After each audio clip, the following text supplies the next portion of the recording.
Today we're going to talk about reductions. This is something that we've done several times throughout the course, but we're going to want to take a little bit more formal look at it because it plays a critical role in some of the advanced topics that we're going to want to consider next. Just a quick overview of the next few lectures. These are advanced topics related to algorithms, and you can take more advanced courses that go into all of these things in depth. But it's important to talk about them in the context of the algorithms that we've seen to put everything into perspective. So what we're going to talk about in this lecture is called reduction.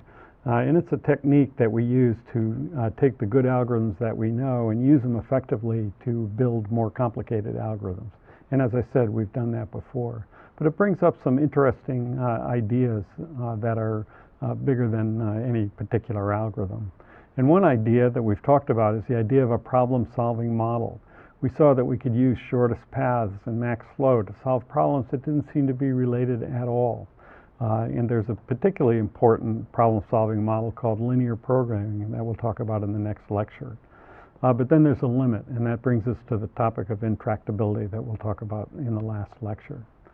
So we're shifting gears from individual problems to thinking about problem-solving models that are more general than a particular individual problem.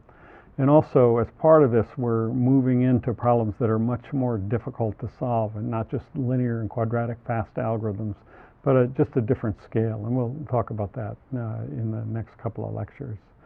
And then we're not going to really be talking that much about code for a while. It's more about the conceptual framework and where the problems that you really want to work on fit into the big picture. So our goals are, we've looked at some terrific, fantastic, very useful classical algorithms, but they fit into a larger context. We're going to encounter new problems. You want to have all those algorithms in the toolbox, but you also want to understand where they fit into the big picture. There's some very interesting, important, and essential ideas that have been developed in great depth over the past several decades. And it's important for every practitioner to have a good feeling for those ideas and what they imply. Really, by thinking about these big ideas, in addition to particular algorithms for particular problems, most people find that they're inspired to learn much more about algorithms. So by way of introduction, let's talk about what a reduction is. So this is just a big bird's eye view.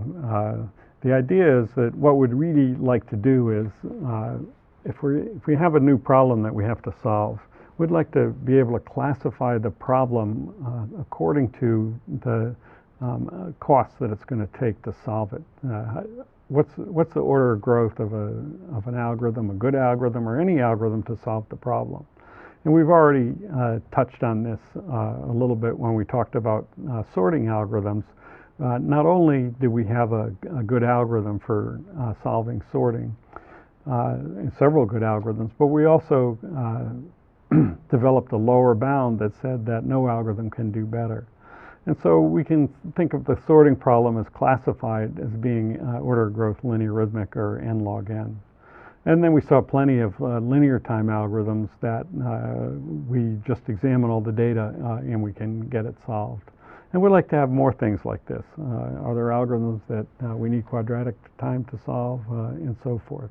So we're going to think more about how difficult are problems to solve. That's the first idea. Now, there's really frustrating news on this front that we'll be talking about over the next couple of lectures. And the frustrating news is that there are a large number of practical problems that we'd like to solve that we don't really know how hard they are to solve. And that's a profound idea that we'll get to soon. But what we want to talk about in this lecture is one of the most important